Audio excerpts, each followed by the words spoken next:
रुकें और सुने। फ़लस्तीन के लिए सबसे पहले आवाज़ मुसलमान दुनिया ने नहीं उठाई थी। ये कुछ गैर मुस्लिम ममालिक थे जो इसराइल के ख़िलाफ़ खड़े हो गए।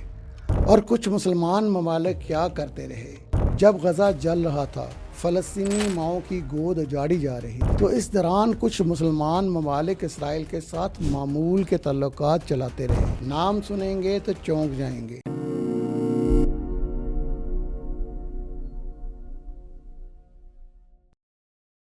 अस्सलाम वालेकुम रहमतुल्लाहि व बरकातहू। मोहतरम नाजरीन, लाहौर से चैनल द लास्ट डॉन के साथ गयूर तिरमिज़ी आपकी खिदमत में हाज़िर हूँ। क्या आपको मालूम है कि आज इंसानियत का सबसे बड़ा जनाजा कहाँ उठा है? हैरत देखिए कि वो ममालिक जिनसे हमारा ना खूनी रिश्ता है ना मजहबी, वो मज़लूम फ़लस्तीनियों के लिए तड़प उठे और इसराइल के मुंह पर तमाचा मारकर तल्लुकात तोड़ दिए, मुआहदे मनसूख कर दिए। लेकिन दूसरी तरफ वो हैं जो ख़ुद को मुसलमान कहते हैं, मगर बेशर्मी से कातिल इसराइल की गोद में जा बैठे हैं।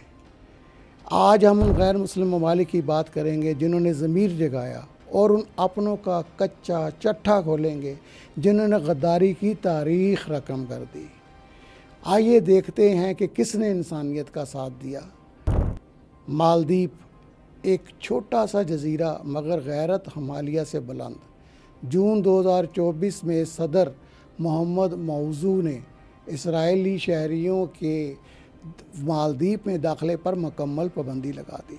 लातीनी अमेरिका में बोलीविया, बेलीज़, कोलंबिया और निकारागुआ ने फासले मिटा दिए। इन ममालिक ने इसराइल से सफारती ताल्लुकात मुनक़ता करके ये साबित कर दिया कि इंसानियत सरहदें नहीं देखती। जनूबी अफ्रीका की वो सरज़मीन जिसने इसराइल को आलमी अदालत इंसाफ यानी इंटरनेशनल कोर्ट ऑफ जस्टिस के कटहरे में ला खड़ा किया।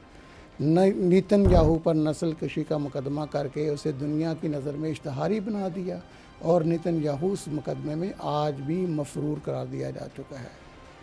इटली ने हथियारों की फराहमी रोकी। स्पेन ने मई 2024 में फ़लस्तीन को आज़ाद रियासत तस्लीम किया, और बरतानिया ने भी हथियारों के 30 लाइसेंस मुअत्तल कर दिए। तुर्की ने भी अपनी तजारत को रोका, लेकिन अब दिल थाम कर उनकी दास्तान सुनिए जिनकी बेहिसी देखकर शैतान भी पनाह मांगे। मुत्तहिदा अरब अमारात, जहाँ गज़ा मकतल बना हुआ था, ये मुल्क इसराइल को अपना बेहतरीन दोस्त कह रहा था। आज भी वहाँ इसराइली कातलों के लिए रेड कारपेट बिछाए जाते हैं। क्या इन हुक्मरानों को फ़लस्तीन बच्चों का खून नज़र नहीं आता? क्या इन्हें मनाब की मासूम बच्चियों का कत्ल नज़र नहीं आ रहा था? आज़रबाईजान और तुर्किया दोहरे मेयार पर काम कर रहे हैं। ये हकीकत आपका खून खुला देगी कि इसराइल की 80% तेल की ज़रूरियात आज़रबाईजान पूरी करता है। रोज़ाना 3 लाख बैरल, तकरीबन $3 करोड़ का ये तेल आज़रबाईजान की पाइपलाइनों से तुर्किया के रास्ते पहुँचता है और वहाँ से इसराइल पहुँचता है। उस इसराइल में जहाँ टैंकों से फ़लस्तीनी कट रहे हैं और फ़लस्तीनी माओं की गोद उजाड़ी जा रही है। अफ़गान तालिबान और शाम का जुलानी ख़ुद को मुजाहिद कहते हैं, मगर इसी तालिबान ने इंडिया के ज़रिए इसराइल से दोस्ती की ख्वाहिश ज़ाहिर की, और नेतन्याहू ने उनके लिए माली मदद का ऐलान किया। दूसरी तरफ शाम के अल जुलानी ने इसराइल से तल्लुकात ख़त्म करके लेबनान और हिज़्बुल्लाह के ख़िलाफ़ जंग लड़ने की पेशकश कर दी। क्या यही जहाद है? इंडिया इसराइल का नज़रियाती साथी बन चुका है। वो ख़ुद को मदरलैंड कहता है और इसराइल को फादरलैंड कहता है, और मुत्तहिदा अरब अमारात सिस्टर लैंड है। इंडिया इसराइल को जब फादरलैंड करार दे रहा था, ख़ुद को मदरलैंड करार दे रहा था, और मुत्तहिदा अरब अमारात को सिस्टर लैंड करार दे रहा था, तब गज़ा में बच्चे मर रहे थे। वहाँ का मीडिया, इंडियन मीडिया और वाम सोशल मीडिया पर जश्न मना रहे थे।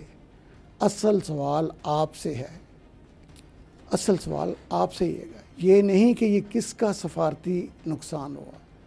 सवाल ये है कि जब दूर दराज जजीरे और गैर मुस्लिम ममालिक हक़ के लिए खड़े हो सकते हैं, तो मुस्लिम उम्मा के हुक्मरान खामोश क्यों हैं? फ़लस्तीन पर खामोशी इख्तियार करना भी एक इंतखाब है, मगर ये इंसानियत और गैरत के मुनाफी है। आपका इंतखाब क्या है? अगर आपका ज़मीर ज़िंदा है तो इस आवाज़ को शेयर करें और कमेंट्स में बताएं कि बाज़ अमीर ममालिक को अगला कदम क्या उठाना चाहिए। हम साथ आपके साथ मरबूत हैं। इस चैनल को लाइक कीजिए, सब्सक्राइब कीजिए और शेयर कीजिएगा। अपना ख्याल रखिएगा। अल्लाह हाफिज़। पाकिस्तान जिंदाबाद।